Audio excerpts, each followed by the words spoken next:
enseñanza de la filosofía latinoamericana debe partir del contexto propio de América Latina. Y pues en este contexto las periferias muestran un escenario muy desalentador para el pueblo latinoamericano, el cual se ha visto prácticamente desde sus orígenes, cuando las colonias españolas pretendieron por un lado civilizar al pueblo americano, pero por otro pues también pretendieron pues el saqueo constante de las riquezas de este continente.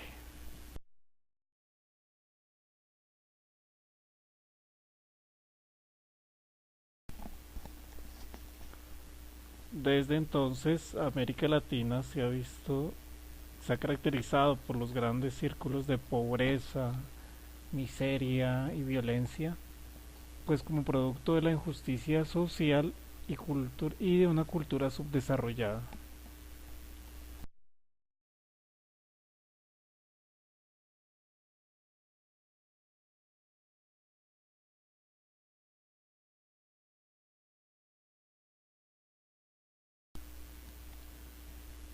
Tristemente,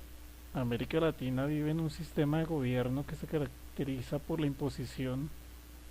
de unos pocos quienes en su mayoría solo han pretendido enriquecerse a costillas del pueblo, así también como leyes y acuerdos internacionales con países del primer mundo que muchas veces,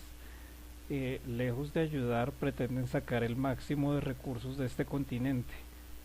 Por otro lado, América Latina se vive algo que se conoce como fratricidio,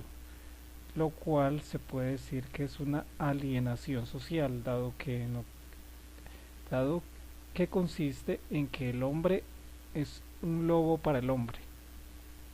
Es decir, digamos que tiene un comportamiento egoísta, solo piensa en sí mismo. Muchas veces pasa eso.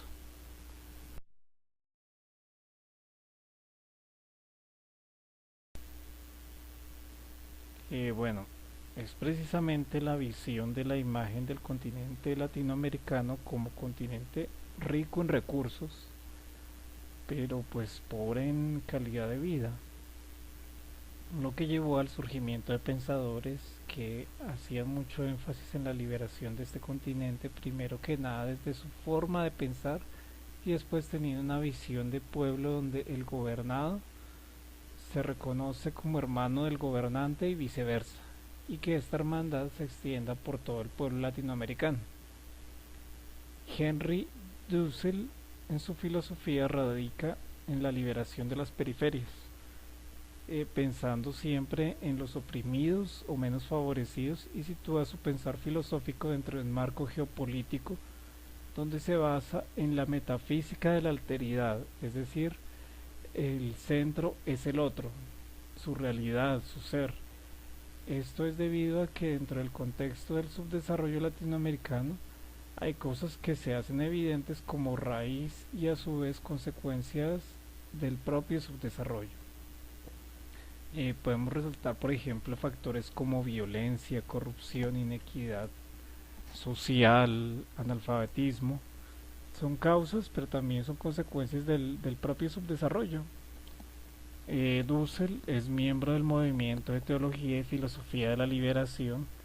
en contra de otros movimientos que se caracterizan, por el contrario, por la secularización y la muerte de Dios. Aquí en cambio Dussel, en su filosofía se caracteriza por la promulgación de una nueva iglesia en América Latina, haciendo ver que Dios nos quiere libres y que la filosofía no se hace solo desde los libros, sino desde la realidad del otro. Henry Dussel eh, busca su filosofía en la liberación en un contexto político donde se resalta diversos factores como el populismo, por ejemplo, basado en el que va en contra de partidos tradicionales teniendo como objetivos a las clases menos favorecidas. Sin embargo, también resalta que hay que tener mucho cuidado con ello, puesto que puede ser una solución, pero también es una herramienta de algunas personas para llegar al poder. Es decir, se aprovecha de la sed de justicia y de hambre que tienen los más oprimidos.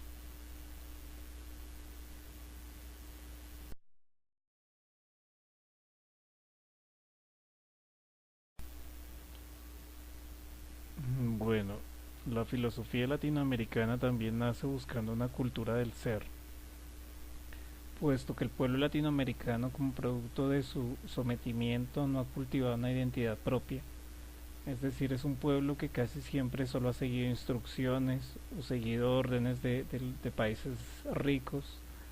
por lo cual se hace necesaria una rebelión a través del pensamiento y la reflexión.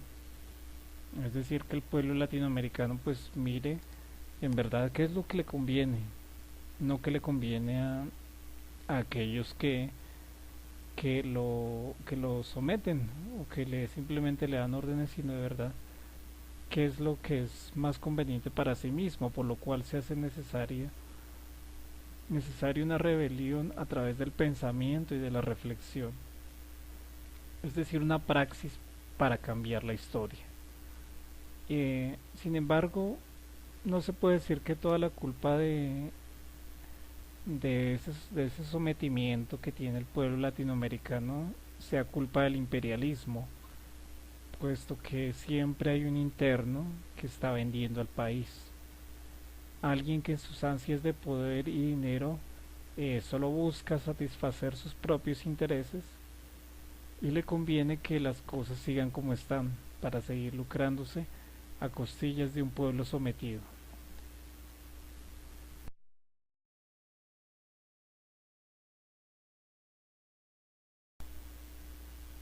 Bueno, vamos a rescatar las ideas de otro pensador